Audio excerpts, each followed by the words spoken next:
Ringrazio gli organizzatori di questo importante convegno internazionale.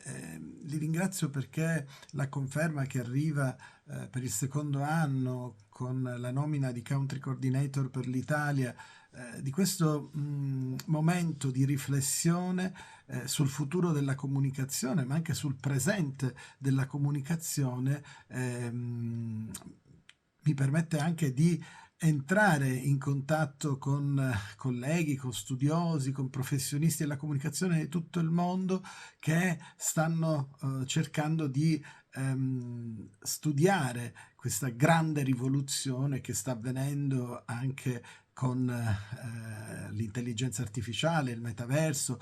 Sono aspetti che stanno cambiando notevolmente la vita. È il 10° anno che Medcom quest'anno si svolgerà a Bangkok, ma è stato in molti posti del mondo, dallo Sri Lanka alla Cina. È una rassegna itinerante importantissima, e quest'anno il tema, cioè la trasformazione dei paesaggi dei media, e quindi l'aspetto etico, l'aspetto dell'innovazione, l'educazione, sono temi molto vicini a quello che è il mio oggetto di ricerca. Quindi sono particolarmente contento perché credo che bisogna cercare di esplorare quelle che sono le tendenze, le sfide, e capire come sta cambiando la comunicazione, anche la nostra comunicazione